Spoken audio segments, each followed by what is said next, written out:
Delta Papa 0 Golf Victor November, hier spricht Delta November 2 Alpha Oscar, bitte kommen.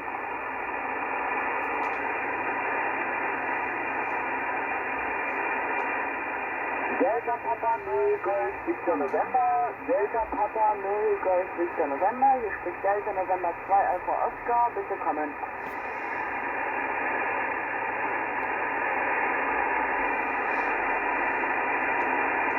Delta Papa 0 Golf Victor November, Delta Papa 0 Golf Victor November, hier spricht Delta November 2 Alpha Oscar, bitte kommen.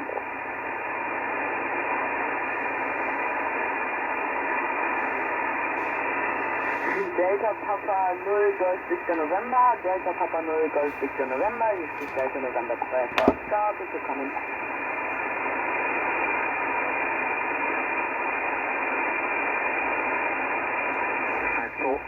Jawohl, Delta November 2 Alpha Oscar, Delta November 2 Alpha Oscar, hier ist Delta Papa 0 Golf Victor November, hört ihr uns?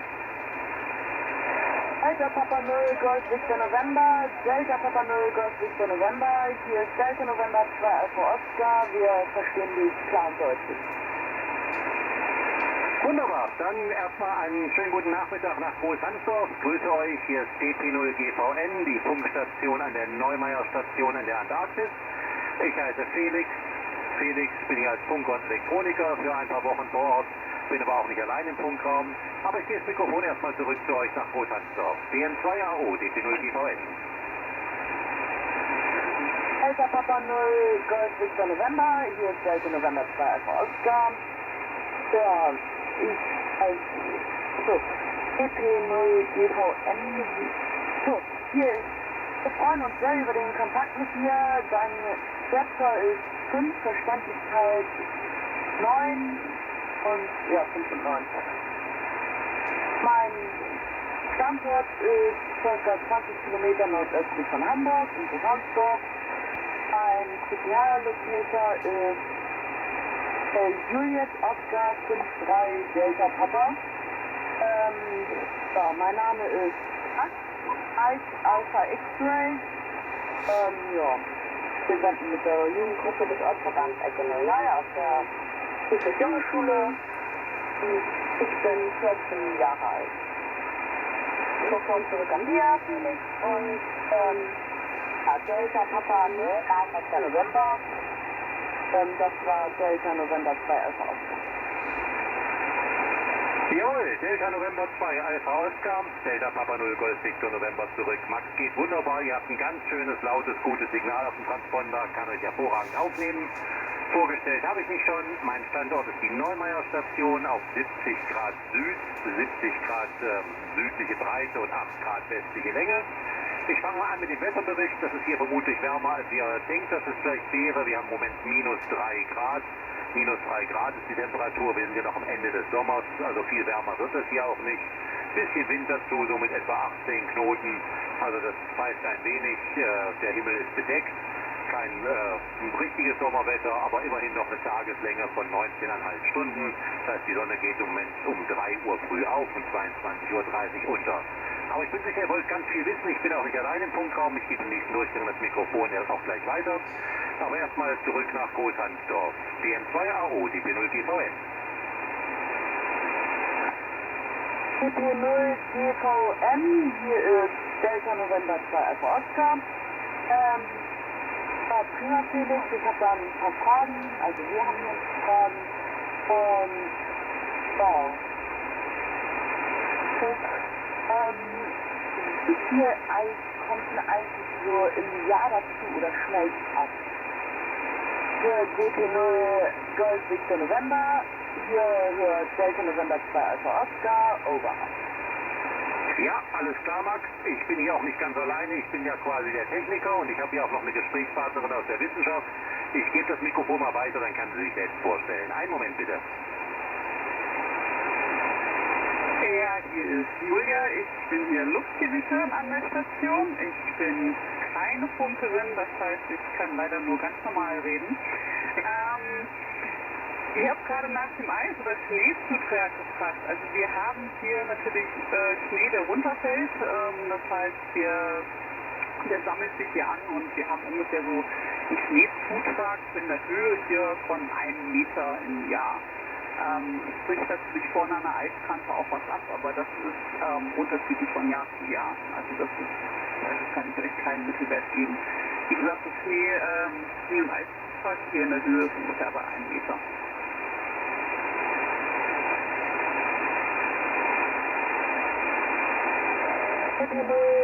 Golf 17 November, hier ist Delta November 2 Alpha Oscar. Ja, wir haben hier die Frage beantwortet und also so meine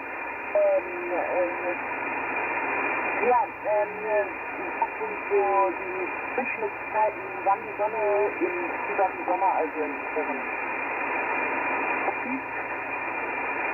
Delta Papa 0 Golf 17 November, hier Delta November 2 Alpha Oscar. Super. Könnt ihr die Frage nochmal wiederholen? Ist nicht ganz bei uns angekommen.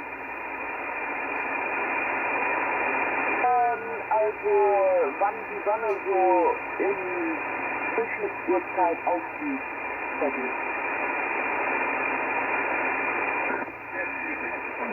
Naja, also eine durchschnittliche Aufgangszeit für die Sonne können wir nicht angehen. Die Grund ändert sich ja natürlich rapide von Tag zu Tag.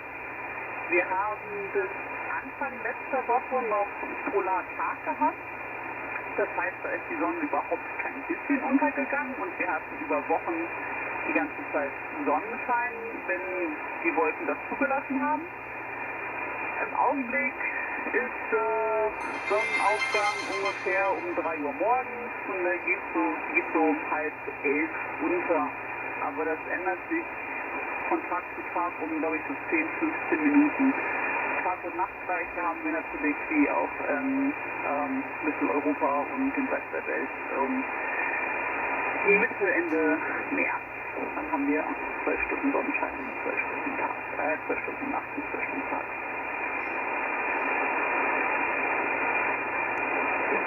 Delta November 2 Alpha Oscar. Vielen Dank für die Antwort. Ja. Eine nächste Frage wäre, wie viele Stationen ihr im Umkreis von eurer Station hier habt. Over. Also Umkreis ist natürlich so relativ. Die nächste permanent besetzte Station, die wir hier haben, ist ungefähr 200 Kilometer entfernt. Das ist Sanae. Das ist eine südafrikanische Station.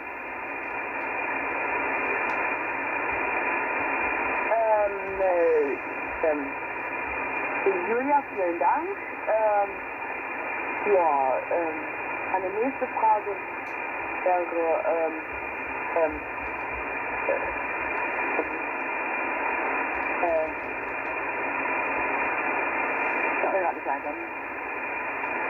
ich gebe weiter das Mikrofon an Justus.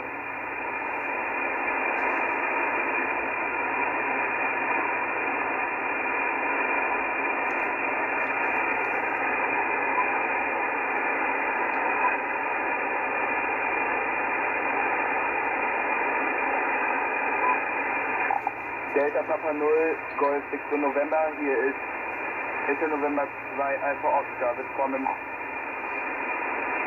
Ja, hier ist Delta Papa 0, Golf 16 November, wir sind noch da, go ahead.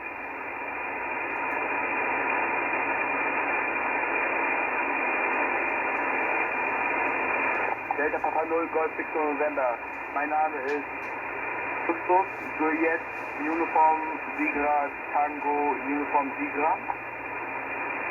Ich bin 16 Jahre alt und will auf die junge Schule, von der aus gerade gegen Kontakt herstellen.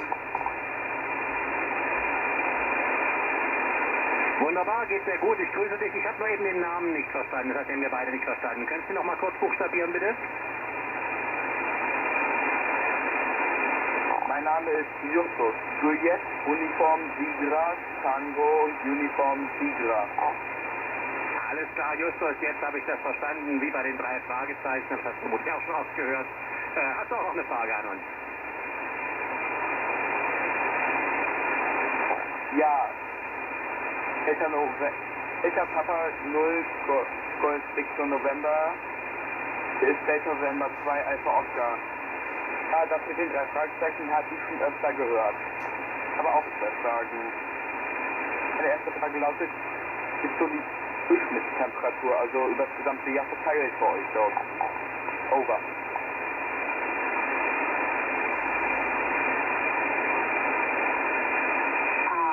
Da muss ich zugeben, bin ich spontan auch überfragt, was die Durchschnittstemperatur angeht. Ich kann ja sagen, dass wir im Sommer gut und gerne mal auch Temperaturen um den Nullpunkt nur haben und dass es im Winter auch locker bis minus 40 runter geht. Ob das jetzt als minus 20 als Durchschnittstemperatur gibt, das kann ich dir tatsächlich nicht sagen. Das habe ich mir nicht vorher angeguckt.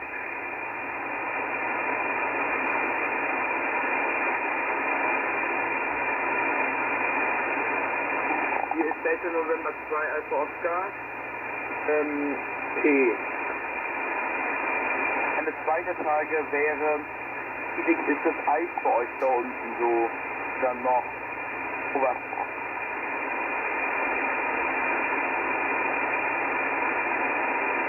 Also wir sitzen hier ja auf dem Felseis und das ist das Eis, was quasi vom Gletscher runterfließt und auf dem Meer quasi aufschwimmt. Das hat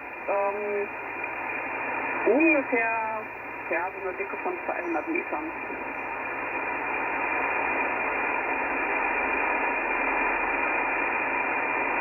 Hier ist Delta November 2 Alpha Oscar. Das hätte ich jetzt noch nicht erwartet, dass das Eis so dick ist. Ich hätte es auf maximal 50 Meter geschätzt. Mir fällt jetzt spontan keine Frage mehr ein.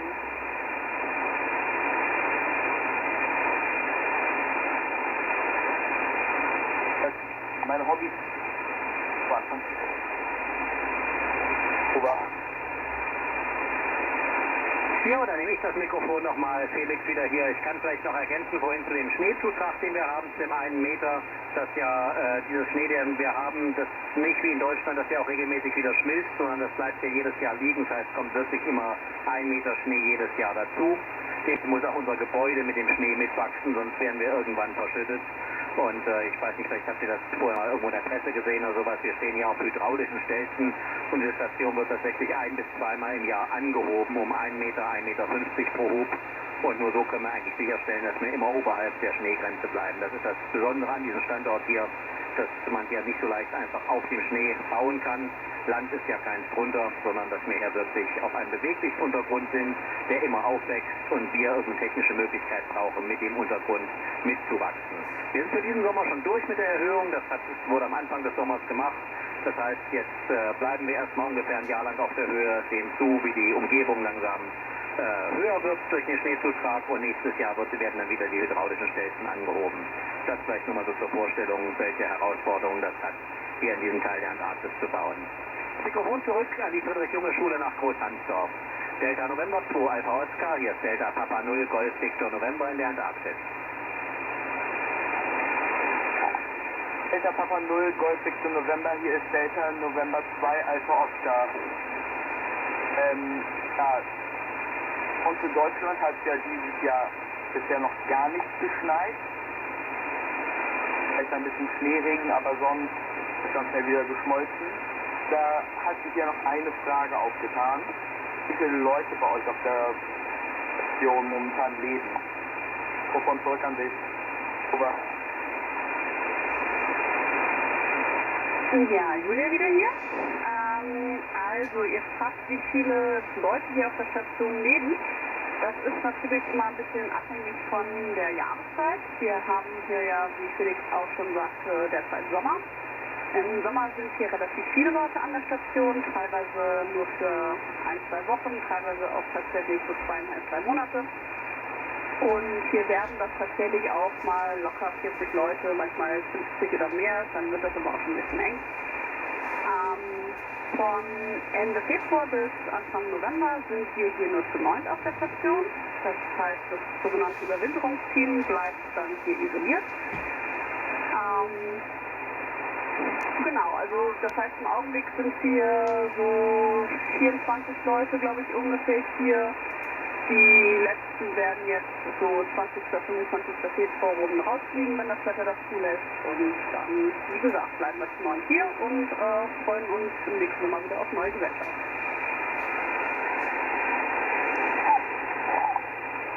Delta Papa 0, Golf, Victor November, hier ist Delta November 2 Alpha Oscar.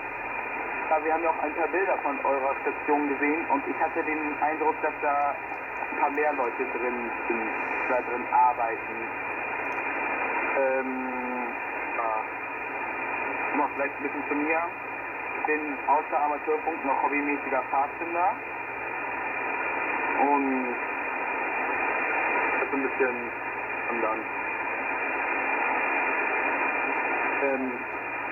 Vielen Dank für den Kontakt.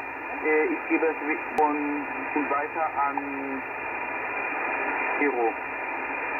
Delta Papa 0, Golf Victor November. Hier ist Delta November 2, Alpha Oscar. Super. Ja, wunderbar. DP0GVN wieder zurück. Dann begrüße ich auch den Gero. Unsere Vorstellung, ich nehme an, ihr hört alle gemeinsam zu, habt ihr ja schon gehört. Und bin gespannt, ob noch Fragen von euch kommen.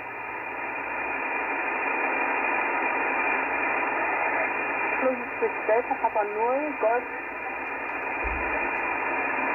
Delta November 2, Alpha Oscar. Mein Name ist Gero, ich bin das erste Mal hier dabei und habe auch ein paar Fragen an euch. Over.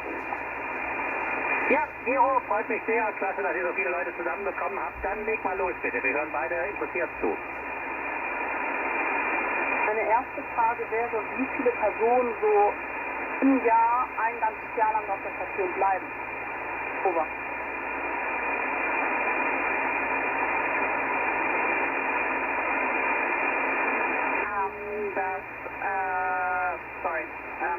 Du hast gefragt, wie viele Leute das ganze Jahr über an der Station bleiben. Also das ist normalerweise sind es 9 Leute, die das komplette Jahr hier bleiben. Also wir fliegen für gewöhnlich so im Dezember rein und dann 2 Jahre, also ein gutes Jahr später dann im Januar oder Februar wieder aus. Das heißt, die letzte Überwinterungsmannschaft, die ist jetzt gerade ausgeflogen. Die sind jetzt seit 3-4 Tagen sind die ersten, glaube ich, zu Hause. Wir sind jetzt im Dezember reingeflogen und wie gesagt, wir bleiben zu 9 hier. Manchmal, wenn es größere Projekte gibt, dann sind es auch mehr Leute, dann sind es auch mal so 10 oder 12 Leute hier gewesen. Aber die normale Mannschaft besteht aus 9 Menschen, davon sind 4 Wissenschaftler, ein Koch, ein Arzt oder Ärztin und 3 technisches Personal. Also 3 Menschen zum technischen Personal.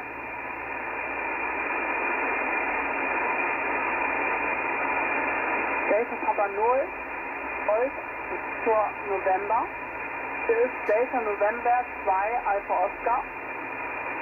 Meine zweite Frage wäre, wenn man jetzt auf der Station bleibt, wie kommt man dorthin? Over. Wenn man hier zur Station möchte, da gibt es theoretisch 2 verschiedene Wege. Früher sind die Menschen tatsächlich meistens nach Kapstadt geflogen und von Kapstadt aus dann mit dem Schiff hier weiter und hier angelegt. Das wird seit einigen Jahren schon nicht mehr so gemacht. Das heißt, wir sind jetzt meistens von Frankfurt nach Kapstadt einfach geflogen und dann von Kapstadt aus weiter nach Novolasvetskaya. Das ist eine russische Station. Die haben eine relativ große Piste. Da können auch größere Flugzeuge landen. Und von Novo aus sind wir dann mit einem kleineren Flugzeug, also so einer kleinen Basler, weitergeflogen hier an die Station. Wir haben so eine kleine Landepiste und kleinere Flugzeuge können hier aus Kuchen ganz gut landen. Delta Papa 0, Golf Victor November. Hier ist Delta November 2 Alpha Oscar. Damit wären auch alle meine Fragen bisher. Ich würde weitergeben an Lennart. Over.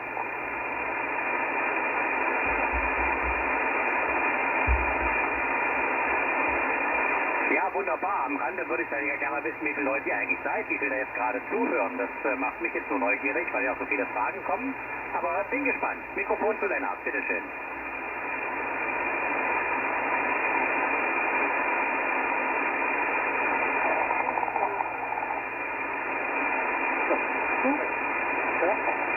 Delta Papa 0, Golf Victor November, hier ist Delta November 2, Alpha Oscar.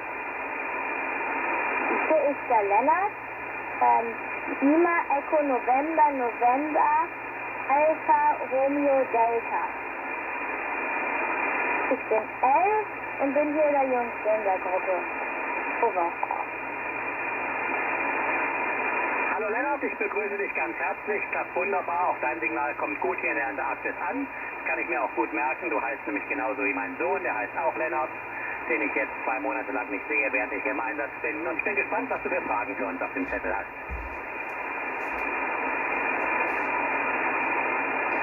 Delta Papa 0, Golf Victor November, hier ist Delta November 2, Alpha Oscar.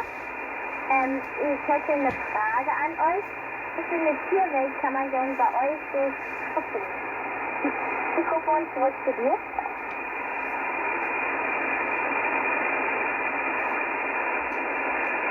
Wenn ich dich gerade richtig verstanden habe, dann hast du nach den Tieren hier gefragt, oder? Wir haben hier eine ziemlich große Kaiserpinguinkolonie in der Gegend. Das heißt, so 10 Kilometer entfernt ungefähr kommen die her und brüten auf dem Meereis und genau, ziehen ihre Jungen groß. Das Meer spricht jetzt gerade auf, das heißt, die Pinguine, die verschwinden langsam alle wieder so ins Meer. Das heißt, so weit kann man die nicht mehr so viel sehen, aber wie gesagt, wenn die Kolonie da ist, dann sind da mehrere tausend Tiere und die kann man sehr schön beobachten. Ansonsten haben wir hier auch einige Robben, die sind auch sehr schön anzugucken, die liegen allerdings relativ faul noch rum. Die Pinguine sind ein bisschen aktiver, das macht mehr Spaß.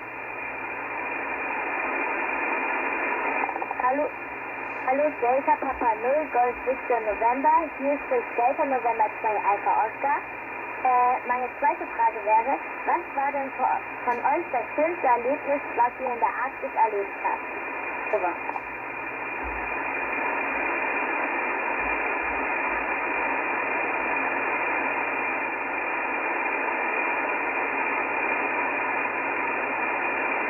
Ja, da hast du uns jetzt gerade beide zum Nachdenken gebracht. Ich glaube, Felix denkt ganz besonders angestrengt drüber nach. Der hat nämlich schon sehr viel mehr Zeit hier verbracht als ich. Ich muss zugeben, dass eine sehr schöne Sache jetzt war, so den ersten Sonnenuntergang zu beobachten. Wir haben jetzt natürlich seit letzter Woche, wie schon erwähnt, überhaupt erst wieder Sonnenuntergänge. Das heißt, wir haben uns letzten Dienstag alle oben auf dem Dach getroffen und dann das erste Mal geguckt, wie da die Sonne untergeht. Das war schon ein sehr schönes Erlebnis. Und ich glaube, Felix möchte vielleicht auch noch was sagen, oder?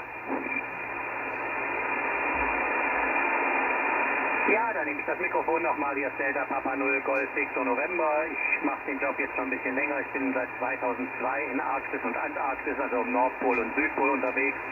Und so das Spannendste und Aufregendste, was mir so einfällt, ist gar nicht hier unten aus der Antarktis, sondern aus der Arktis, als wir vor Jahren mit der Polarstern, mit dem Forschungsschiff dort unterwegs waren und völlig überraschend und völlig ungeplant an einer russischen Drifteisstation vorbeigefahren sind. Die hatten die Russen einige Monate vorher aufgegeben.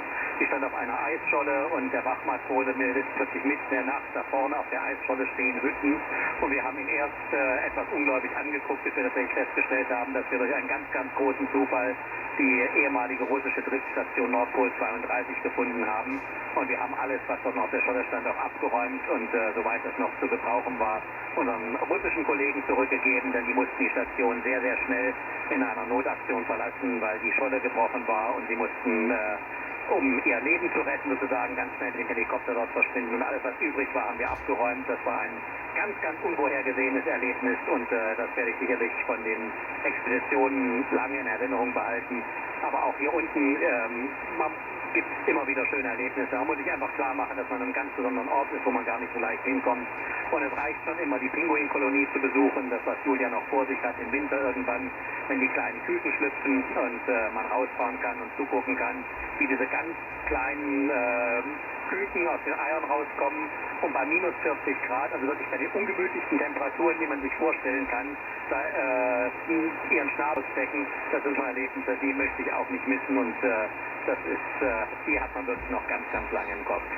Ja, das war ein langer Durchgang von uns. Ich gehe das Mikrofon zurück zu dir, Lennart. Delta November 2 Alpha Oscar, Delta Papa 0 Golf Victor November. Delta Papa 0 Golf Victor November, hier ist Delta November 2 Alpha Oscar. Ich hätte noch eine Frage. Wie viele Kontakte hattet ihr schon mit Schulen? Das kann ich ganz leicht abzählen. Viele Finger für. Wir haben das tatsächlich erst letzte Woche angefangen, dass wir so regelmäßig oder anfangen wollen, regelmäßig auf diesem Punkt haben. Wir hatten diese Woche einen Kontakt mit dem Käthe-Kollwitz-Gymnasium in München und die Friedrich-Junge-Schule in Großhansdorf ist jetzt genau Nummer 2 auf der Liste.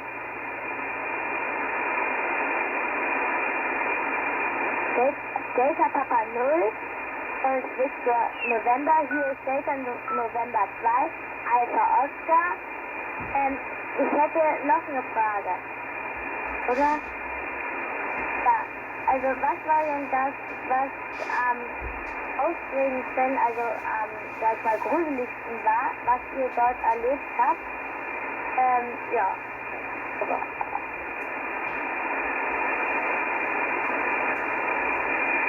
Ja, also das Aufregendste, was ich glaube ich bis hierher hatte, war, als wir hier angekommen sind, da sind wir, wie gesagt, von Novo mit einer kleinen Barca hierher geflogen.